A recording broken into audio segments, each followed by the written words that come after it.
Falling leaves, rising light. Chapter 19. Small windows. Spring had loosened its grip, and the neighborhood smelled of damp earth and cut grass. Jonah noticed how light lingered later now, how evenings stretched like a permission. The small windows of possibility he'd been tending began to open in ways that felt both ordinary and miraculous. It started with Sophie, whose recital at the school felt less like a test and more like a small declaration. Jonah stood in the back with a thermos and a program folded in his hand, and when she hit the final note his chest unclenched in a way that surprised him. Afterward she ran into his arms without the usual caution, hair damp from an impromptu rain patrol, and whispered, "You came." The sentence was tiny and true. It unlatched something in both of them. Emma's sketchbook began to travel with her again. One evening she spread a set of drawings across the table, quieter than proud but still eager for company.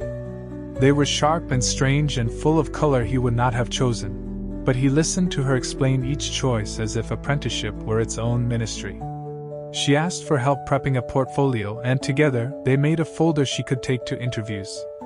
The work felt like a bridge, a place where competence and affection met without the old friction. Luke's victories were practical and loud: a client's storefront finished on time, a texted selfie of a perfectly installed display.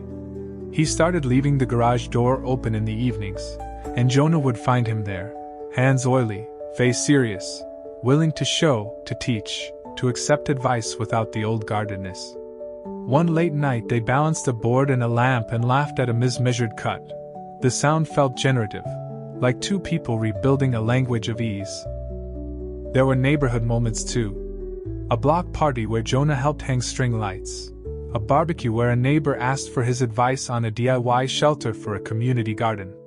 People who had once edged away now greeted him with steady smiles. Not everyone softened, some doors stayed closed, but the ones that opened did so because of repeated little acts, not grand apologies. The pattern held: presence begets permission, permission begets trust.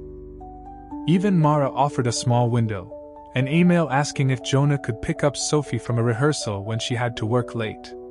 It was not intimacy rewoven overnight, but it was practical cooperation, the kind that keeps children centered. Jonah agreed and arrived 15 minutes early, standing on the curb with a hoodie and a thermos, feeling the ease of a boundary honored and the quiet strength of being relied upon. That night he wrote in his journal not as ledger keeping but as gratitude.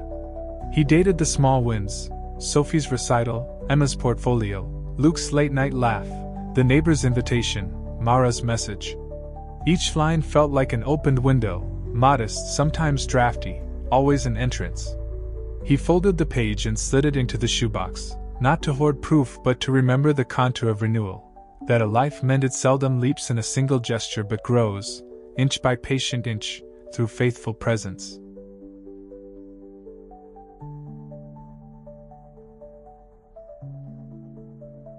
Falling leaves, rising light. Chapter 19. Small windows. Spring had loosened its grip, and the neighborhood smelled of damp earth and cut grass. Jonah noticed how light lingered later now, how evenings stretched like a permission. The small windows of possibility he'd been tending began to open in ways that felt both ordinary and miraculous. It started with Sophie, whose recital at the school felt less like a test and more like a small declaration. Falling leaves, rising light.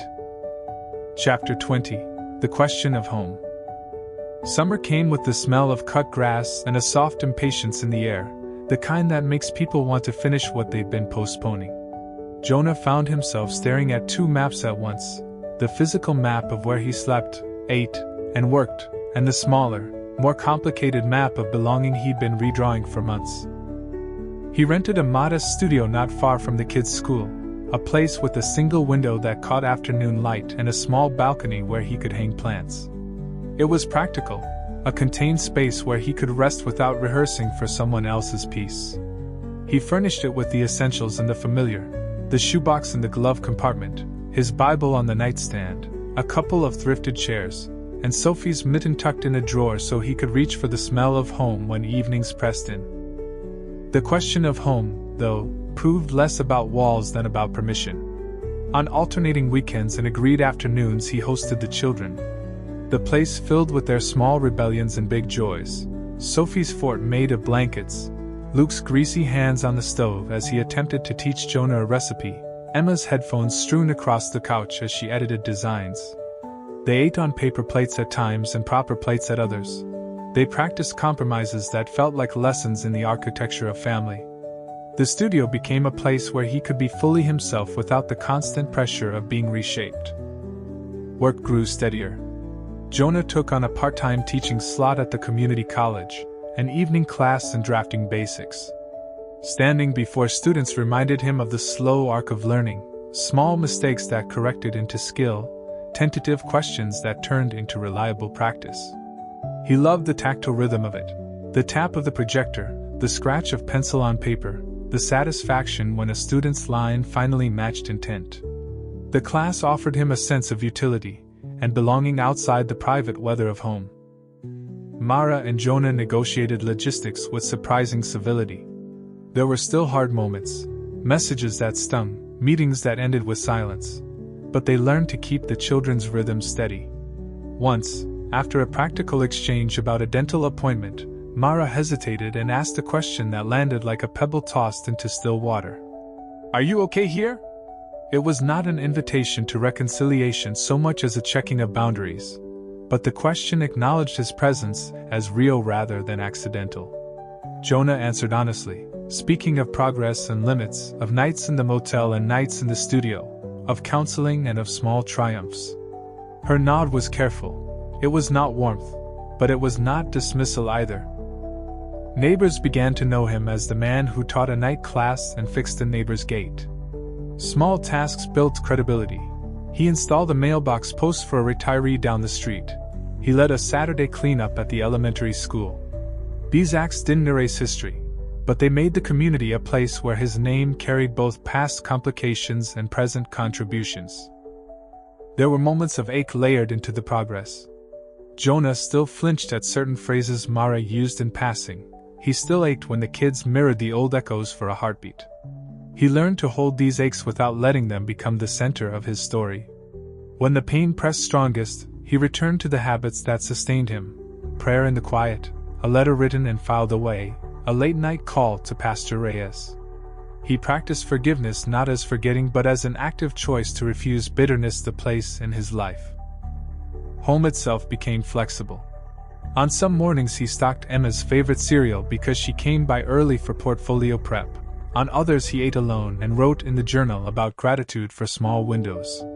The studio was a stopgap and a sanctuary. The children's home remained the larger orbit he loved. Jonah's question of where he belonged slowly answered itself in action. He belonged where he could be present, accountable, and faithful. One warm evening, the kids surprised him by bringing takeout and sitting cross-legged on the floor watching an old family movie. For a few hours the past and present braided without friction, laughter, small jibes, the ease of shared memory. When the credits rolled, Sophie fell asleep with her head on his knee, and Emma, half asleep, mouthed, "Thanks, Dad." Luke's phone buzzed and he ignored it, choosing the moment instead. Jonah felt a deep, steady gratitude, less triumphant than humbled, less ecstatic than sure. The question of home had shifted from a single address to a practice, tending presents, keeping promises, and creating invitations rather than demands. Jonah kept the shoebox in the glove compartment not as a claim but as a reminder that truth travels with him. The studio's window caught a long late light that summer, and he found himself opening it sometimes simply to let sound move through: children's voices, a neighbor's laugh, the ordinary city sounds that told him life is happening, imperfect and luminous, and there is still a place in it for him.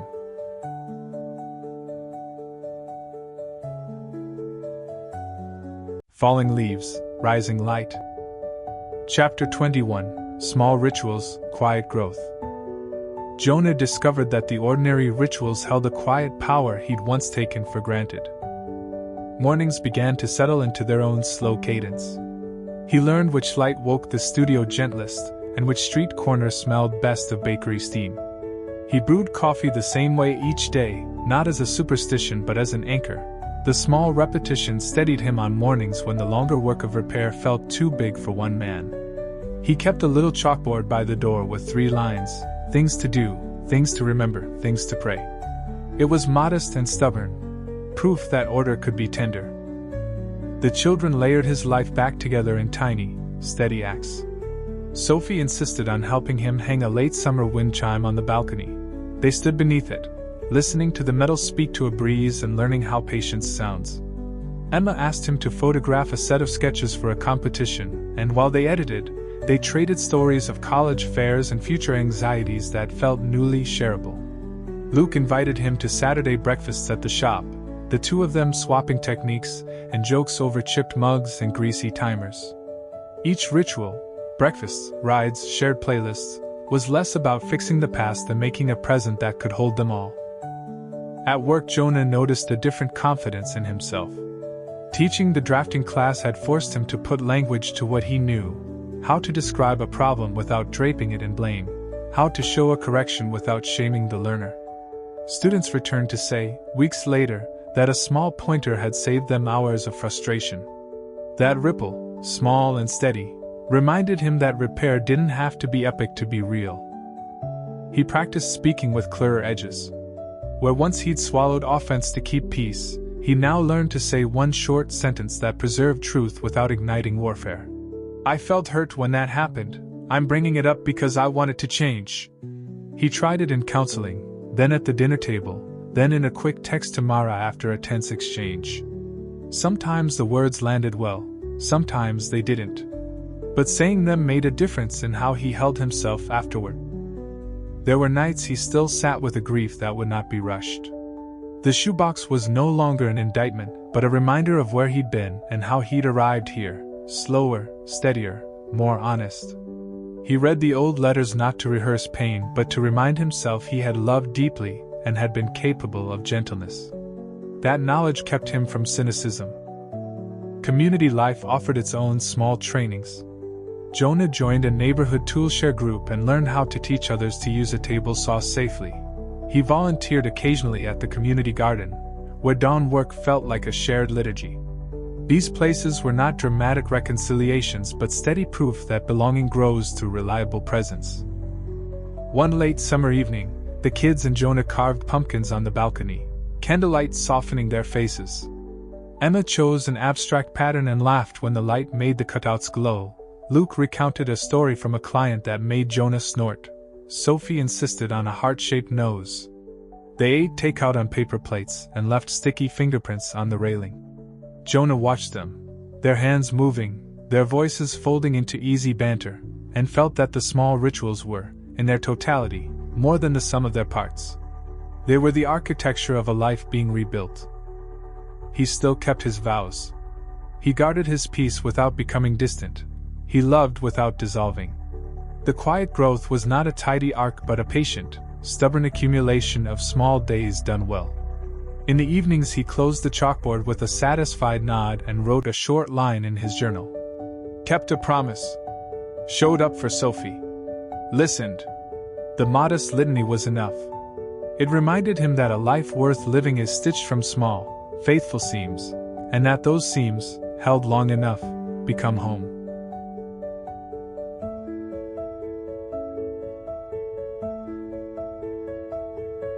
Falling Leaves, Rising Light. Chapter 22, The Long Table. Jonah decided to build a table. Not a grand gesture, just an old pine slab salvaged from the community center, sanded and stained in the quiet of an afternoon, legs screwed on with hands that had learned steady pressure and patient measure. He invited the kids to help. Sophie chose the bunting, Emma the paint touch-ups, Luke the stubborn final screw that made the whole thing sit true. The work of making something together felt like a lesson in hope. Sawdust on their shirts felt less like mess than memory. He placed the table on the back patio one evening in late summer and texted a few neighbors, a couple of old friends, and Mara with a simple line. If you're free, dinner here tomorrow. No plans, just food. The note carried no demand, it carried an offer. Jonah worried about how reception might land, about awkward silences or old wounds reopened, but he also trusted the slow change that had been happening in small rooms and brief conversations. People came piece by piece. A neighbor brought a salad, a retired teacher dropped off her famous lemon bars, Pastor Reyes showed up with a battered casserole dish and a smile that felt like permission. Mara walked through the gate carrying a platter and, for a suspended moment, appeared like two people who had once been able to stand in the same light without armor. The children scattered, plates in hand, laughter moving like light, finding places at the ends and middles of the long table as if geography could teach them closeness again. Conversation meandered. There were quiet check-ins that didn't demand explanations, jokes that landed and loosened shoulders, a story from the handyman about a neighbor's dog and the time it hid all the garden gnomes.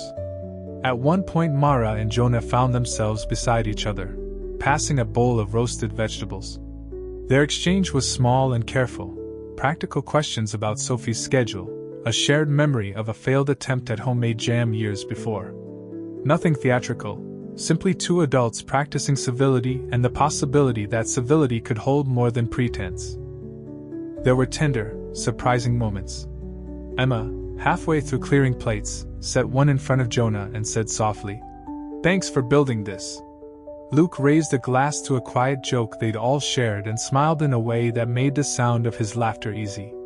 Sophie, napkin tucked into her collar, climbed into Jonah's lap and drew a crooked star on his palm.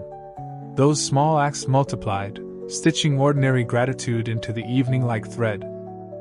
When the moon slid up and the last plates were stacked, Jonah sat back and let the hush settle. The long table had been practical and imperfect, an experiment in gathering without expectation. It didn't fix everything. There were still strained silences and things left unsaid. But it offered a new grammar for being near one another, a way to live with openness and limits, to eat together without erasing the complexity between them. As the neighbors drifted away and the children yawned into sleep, Jonah wiped a finger on the tabletop and felt, in that small motion, the quiet truth he'd been building toward. Belonging returned slowly, one shared meal at a time. Falling leaves, rising light. Chapter 22, The Long Table. Jonah decided to build a table. Not a grand gesture, just an old pine slab salvaged from the community center, sanded and stained in the quiet of an afternoon, legs screwed on with hands that had learned steady pressure and patient measure. He invited the kids to help. Sophie chose the bunting, Emma the paint touch-ups, Luke the stubborn final screw that made the whole thing sit true. Falling leaves, rising light. Chapter 23, Wind and Waiting. Summer loosened into a slow, amber autumn. The long table's echo lingered in small ways, neighborly waves, a recipe swapped through a text, Sophie humming while she folded laundry. Jonah felt the season as both a promise and a test.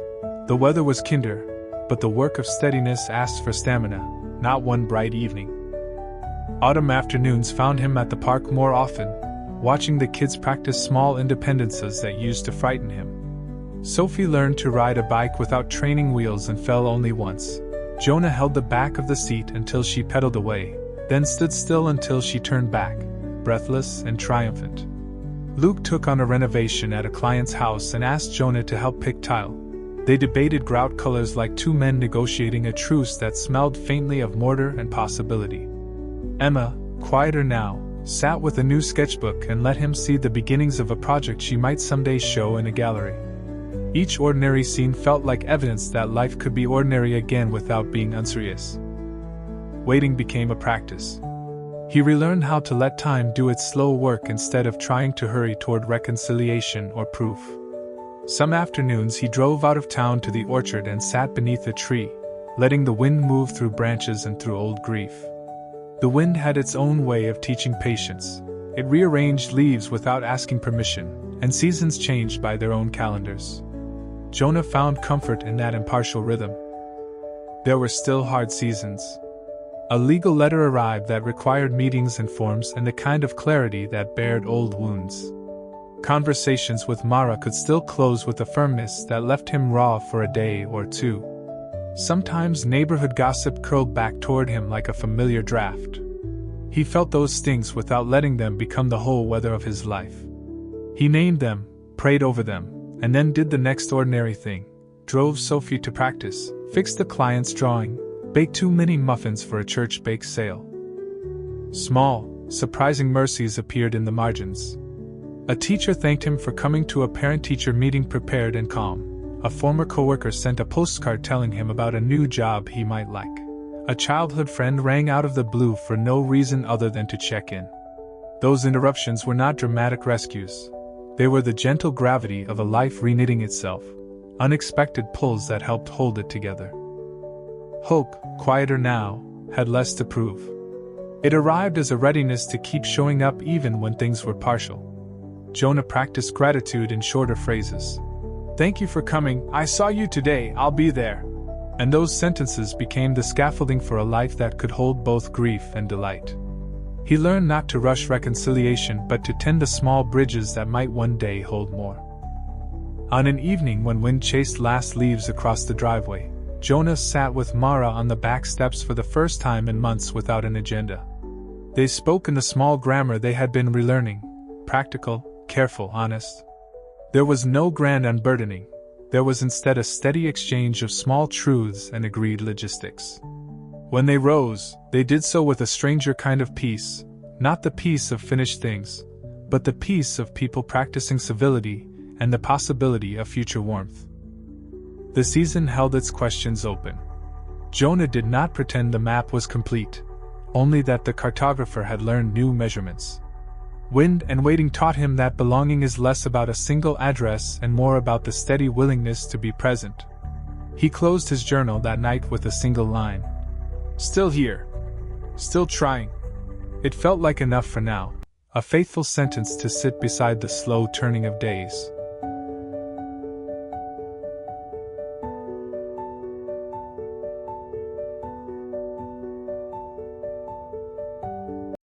Falling Leaves, Rising Light.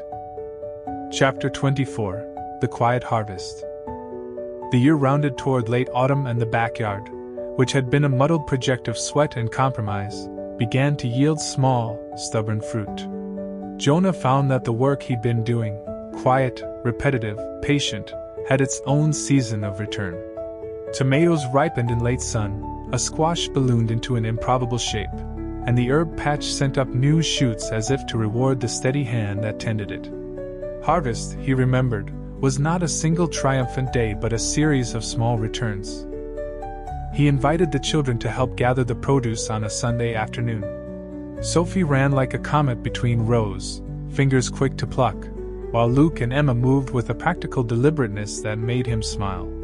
They carried a box to the kitchen and set about turning vegetables into something shareable. Soup thick with rosemary, bread toasted with garlic, a pie that was more crust than art but perfect for the table. The act of cooking together felt less like an attempt to mend a broken architecture and more like a practice in generosity, transforming ordinary things into communal warmth. Neighbors stopped by, some with casseroles, others with simple compliments about the garden. The community returned in small increments, not because Jonah had staged a grand apology but because he'd been present in ways that mattered, fixing fences, teaching a class, sharing produce without fanfare. Mara brought over 2 bowls and paused at the threshold with a hand on the doorframe, as if measuring the distance between habit and possibility.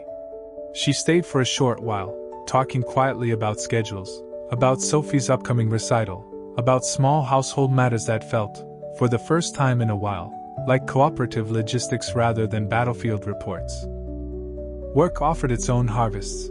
A student's finished portfolio that made an admissions counselor call, a blueprint that went from concept to solid wall without the drama of rework, a small raise that acknowledged Jonah's reliability.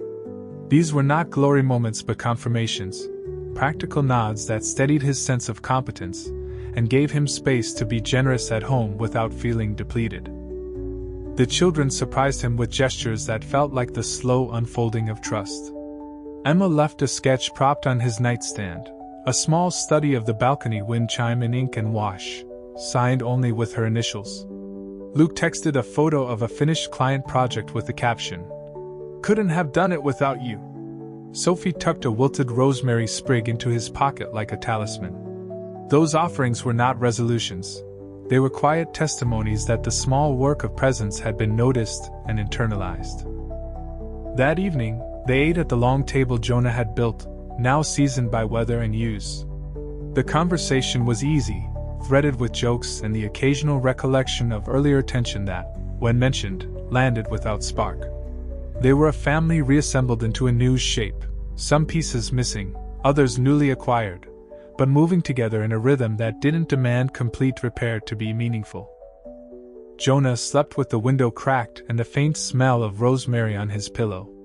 He did not declare victory. He had learned that season's cycle, that frost returns, that hurts can creep back if not tended.